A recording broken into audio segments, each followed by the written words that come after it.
Trenutno je Vatikan znan kot središče rimskokatoliške cerkve in dom papeža. Ta država je zelo majhna, nahaja se znotraj mesta Rim in je obdana z Italijo.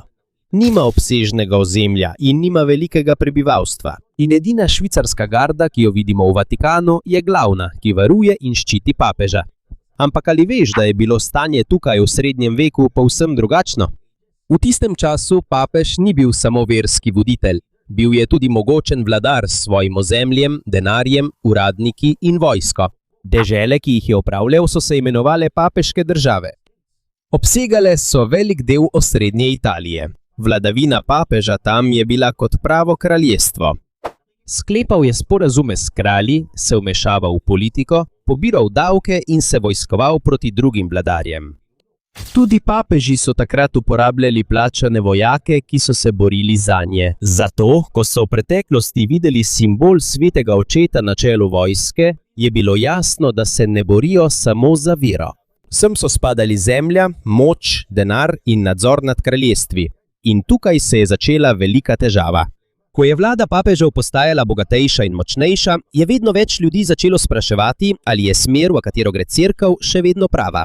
Zanje je Jezus učil preprostega življenja, ponižnosti in služenja. Toda nekateri, ki vodijo cerkev, živijo v velikih palačah, se vmešavajo v vojne in se obnašajo kot kralji. Težava se je še poslabšala, ko so se papeži preselili iz Rima v Avignon v Franciji. Od leta 1309 do 1377 je 7 zaporednih papežev prebivalo v Avignonu namesto v Rimu in vsi so bili Francozi.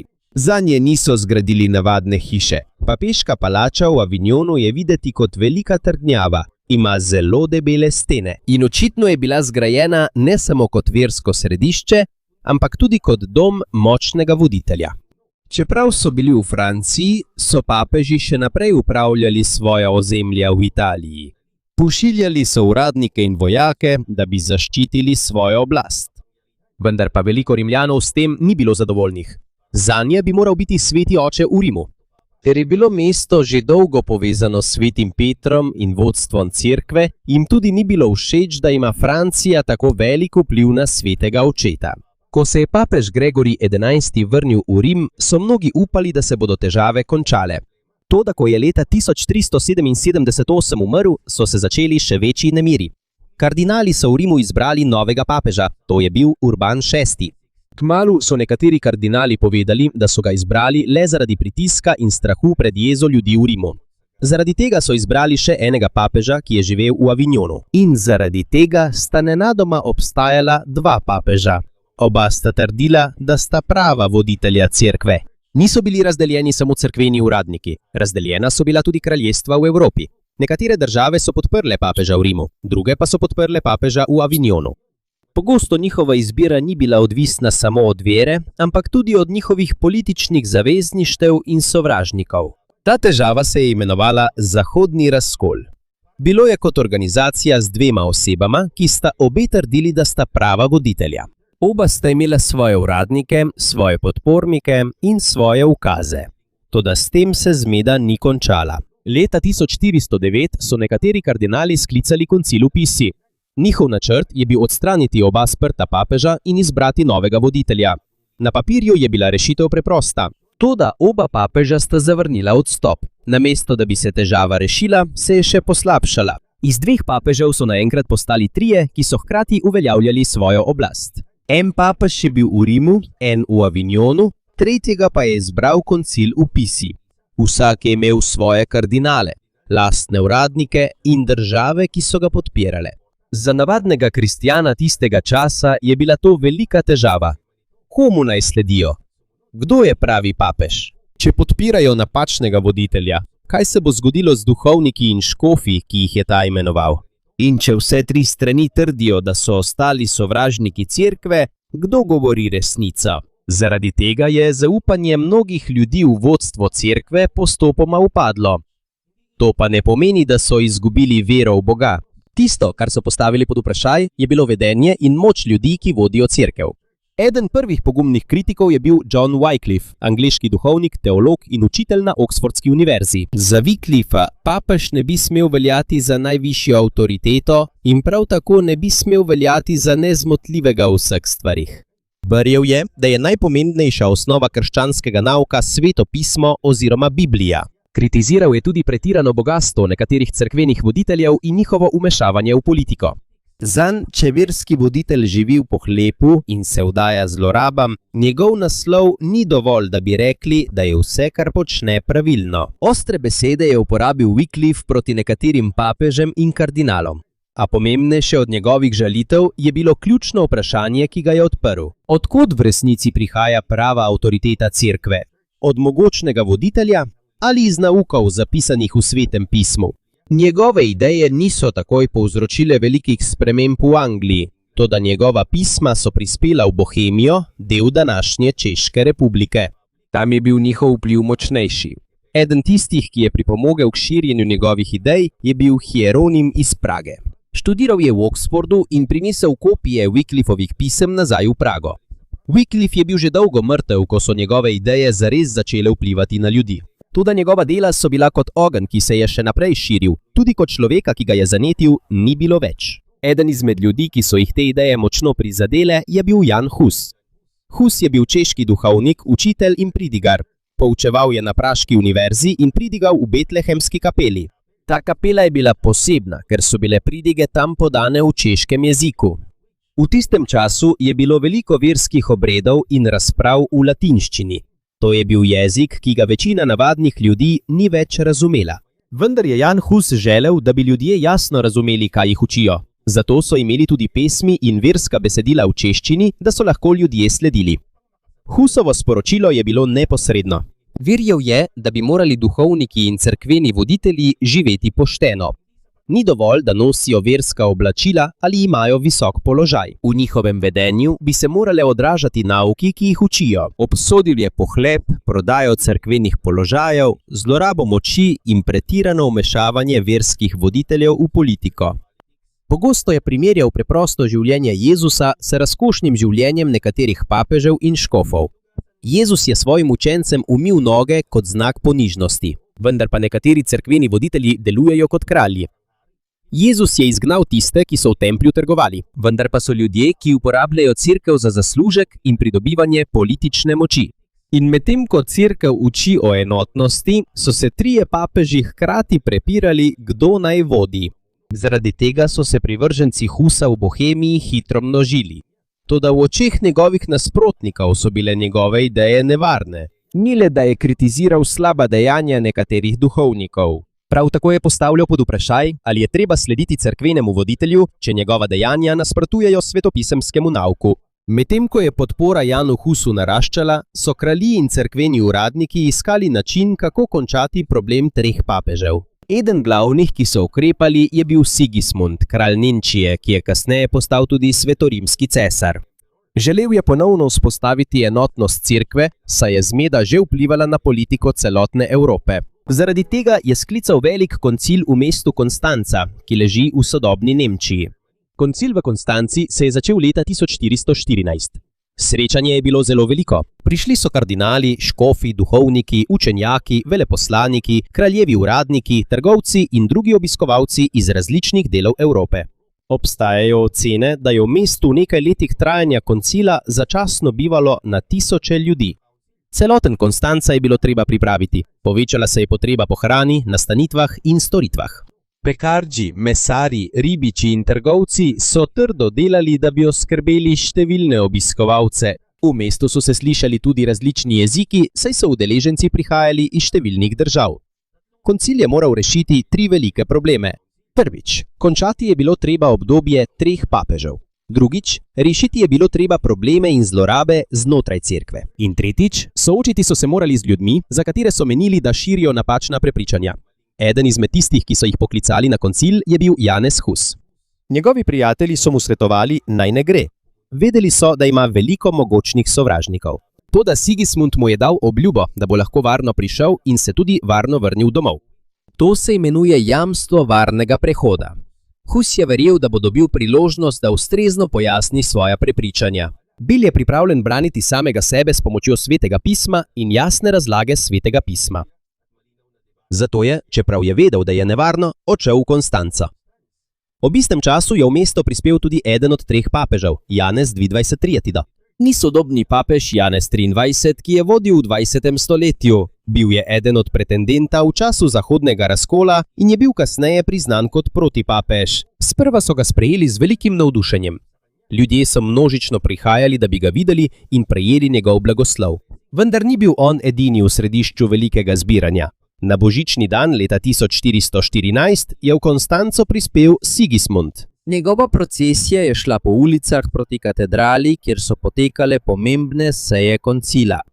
Zunaj je vse skupaj izgledalo kot ogromno versko praznovanje, toda znotraj koncila se je že začenjal boj za oblast. Udeleženci so morali odločiti, katerega od 3 papežev bodo odstranili, kako bodo znova združili cerkev in kaj bodo storili z Janezom Husom. Janez Hus je odšel v Konstanco, ker je verjel v papeževo obljubo, da ga bo zaščitil. Toda v očeh mnogih cerkvenih uradnikov ni bil navaden gost. Bil je človek, ki so ga morali utišati. Ko je Janez Hus prispel v Konstanco, je bil pripravljen braniti svoja učenja. Dejal je, da jih bo preklical, če se izkaže, da so napačna na podlagi Svetega pisma. Namesto poštene razprave pa so ga aretirali in zaprli. Obljubljeno jamstvo varnega prehoda ga ni zaščitilo. Največji problem cerkvenih voditeljev s Husom je bilo njegovo prepričanje, da papeža ali duhovnika ni treba ubogati, če dela v nasprotju s Svetim pismom. Večkrat so ga pozvali, naj se odpove svojim naukom. Odklonil je, še posebej glede obtožb, za katere je trdil, da jih sploh ni učil. 6. julija 1415 so ga razglasili za heretika in živega zažgali. Koncil je obsodil tudi Johna Wycliffa. Že dolgo je bil mrtev, a so njegovo truplo izkopali. Sežgali so ga in pepel raztresli v reko.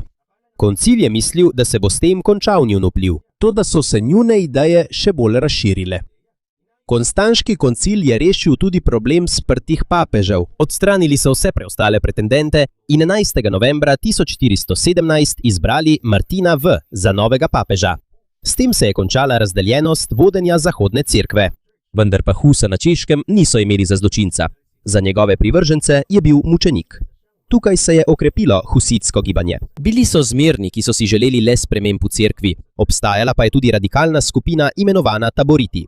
Leta 1420 so ustanovili mesto Tabor. Njihova skupnost je bila stroga. Sveto pismo jim je bilo zelo pomembno. Nekateri so verjeli, da se bliža konec sveta. Ustanovili so tudi močno vojsko pod vodstvom Jana Žižke. Ker je bila večina njegovih vojakov navadnih prebivalcev, so za obrambo uporabljali vozove. Te so povezali skupaj, da so tvorili nekakšen zid, medtem ko so vojaki zadaj uporabljali samostrele, puške in sulice. Zaradi te strategije so večkrat premagali večje vojske, ki so bile poslane proti njim. Njihov simbol je postal kelih ali čaša. Vztrajali so namreč, da ne smejo vina pri obhajilu piti samo duhovniki, ampak tudi navadni ljudje. Kasneje pa so nekateri taboriti postali nasilni in zelo radikalni. Zaradi tega so se zmerni husiti združili s svojimi nekdanjimi sovražniki, da bi premagali skrajneže. Leta 1434 je njihova glavna vojska padla v bitki pri Lipanjih. Čeprav so bili sovražniki Rima, so jih občudovali zaradi ene stvari. Imeli so veliko znanja o Svetem pismu. Nek italijanski cerkvenik je celo poročal, da je veliko navadnih husitov bolj poznalo Sveto pismo kot nekateri duhovniki v Italiji. Medtem ko je v Bohemiji vladal nemir, se je v Firencah začenjalo novo obdobje. Mesto je bilo bogato zaradi trgovine, tekstila in bančništva. Njihov zlati florin je bil eden izmed njih. To je bila ena najpomembnejših valut v Evropi. Tukaj je tudi renesansa postala močnejša. Ponovno preučevanje znanja, umetnosti in idej stare Grčije in Rima. Umetniki in misleci so več pozornosti namenili človeku, naravi, znanosti, inženirstvu ter resnični podobi sveta. To je razvidno v veliki kupoli Firenške katedrale, ki jo je zasnoval Filippo Brunelleschi. To je bil izjemno zahteven inženirski projekt in je postal simbol nove človeške sposobnosti. Veliko vlogo so imele tudi cehi in bogate bančne družine, ki so financirale umetnost in cerkve. Najmočnejša med njimi je bila družina Medici. Njihov vodja, Cosimo de Medici, ni bil kralj, vendar je imel velik vpliv na politiko, posel, umetnost in religijo. Pomagal je financirati samostan San Marco, ki je postal središče molitve, učenja in umetnosti. V Firencah je bilo jasno, da nastaja nov svet. Toda staro vprašanje je ostalo.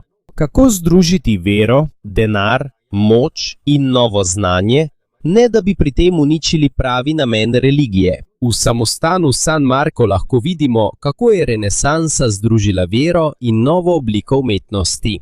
Sobe menihov so okrašene s freskami Fra Angelika, med njimi je tudi njegova slavna oznanitev in druge podobe iz Jezusovega življenja.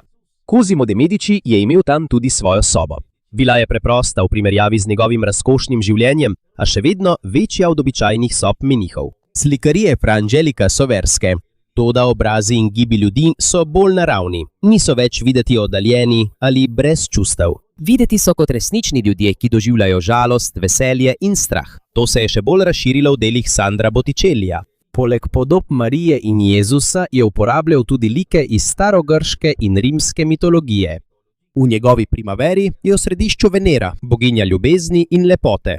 To je pokazalo, da v Firencah niso več pomembne samo verske teme.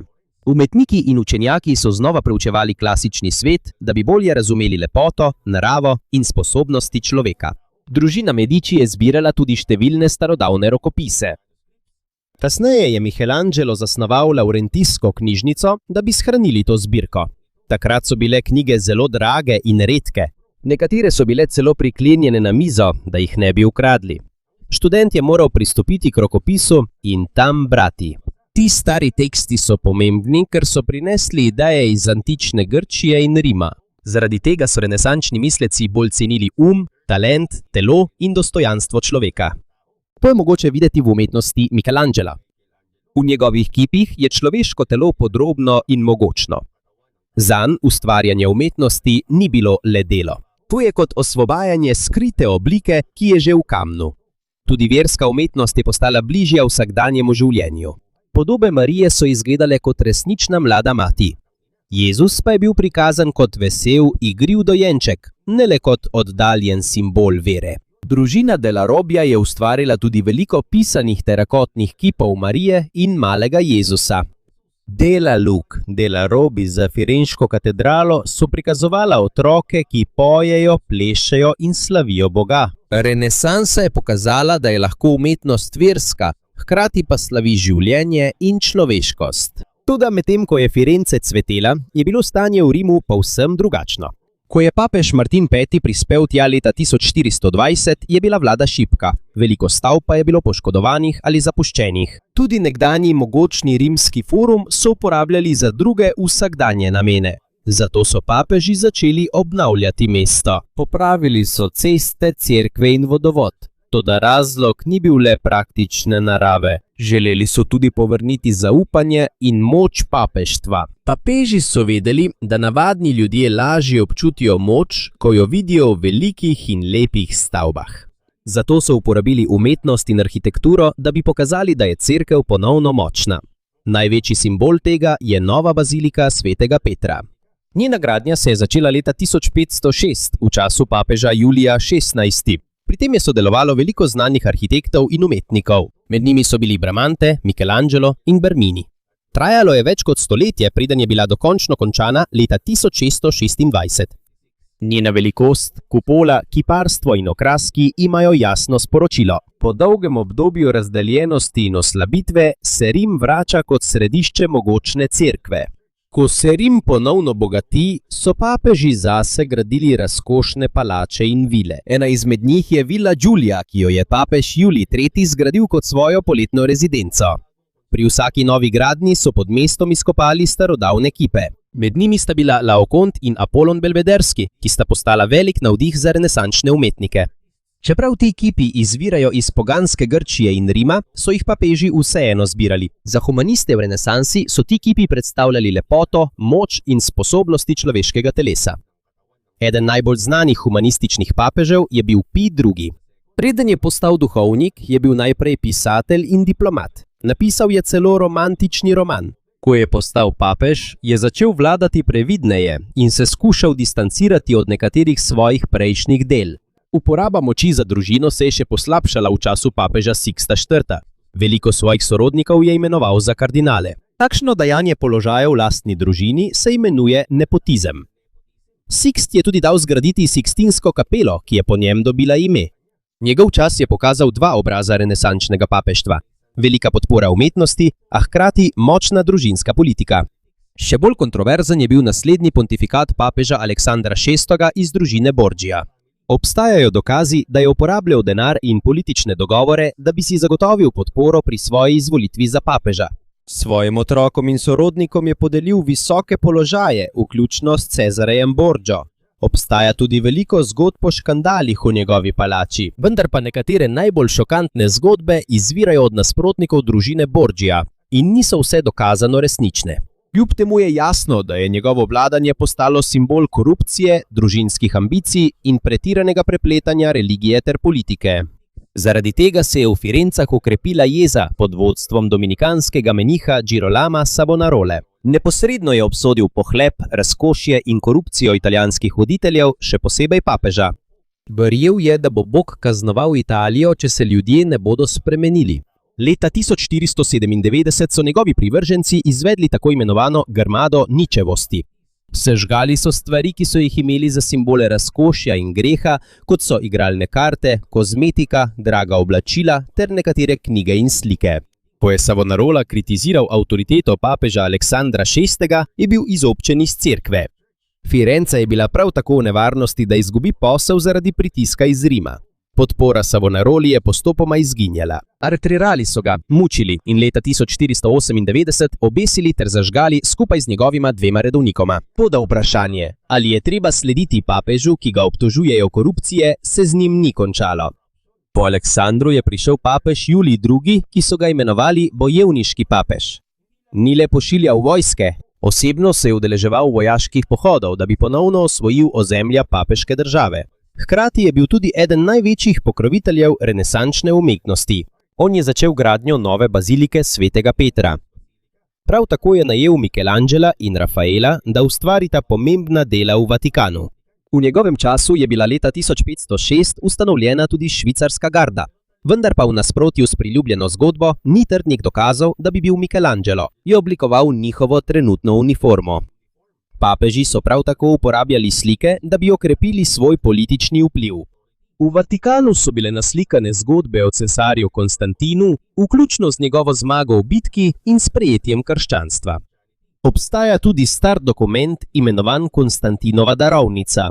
V njem piše, da je Konstantin dal papežu pravico vladati nad obsežnimi ozemlji.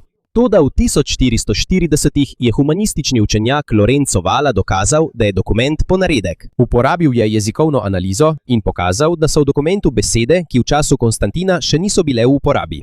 Čeprav so vedeli, da je ponaredek, so zgodbo o Konstantinu še naprej uporabljali v umetnosti in propagandi, da bi prikazali moč papeštva. Toda leta 1527 je podoba mogočnega Rima padla. Papež Klement VII., ki je izhajal iz družine Medici, se je postavil proti svetemu rimskemu cesarju Karlu II. Kot odgovor je velika cesarska vojska napadla Rim. Veliko vojakov ni bilo plačanih in njihovi poveljniki niso imeli več nadzora nad njimi. Med njimi so bili tudi nemški vojaki, ki so podpirali nauke Martina Lutra in so bili jezni na papeža.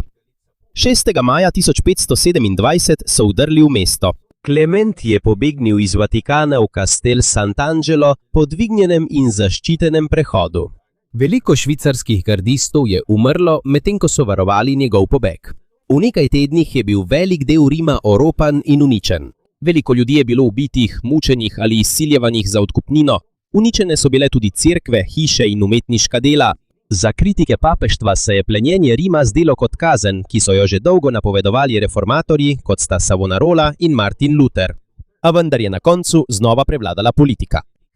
Klemen se je dogovoril s Karlom V. Cesar je pomagal, da se je družina Medici vrnila na oblast v Firencah. V zameno je Klemen kronal Karla za cesarja leta 1530. To je pokazalo, da se lahko zavezništva med voditelji hitro spremenijo, tudi po velikem uničenju, kadar drug drugega potrebujejo. Po plenjenju Rima se je spremenil tudi ton renesančne umetnosti. Klemen VII. Je naročil Michelangelu, naj za Sikstinsko kapelo ustvari poslednjo sodbo. Začel jo je pod Klemnom, vendar je bila dokončana v času papeža Pavla III. Ni bila več tako mirna kot stvarjenje Adama. Na veliki sliki je Jezus prikazan kot mogočen sodnik.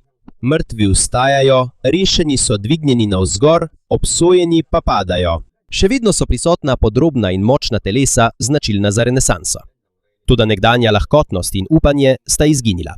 Po korupciji, vojni in uničenju Rima se je sporočilo spremenilo. Renesansa je pokazala, kako veličastne stvari je človek sposoben narediti.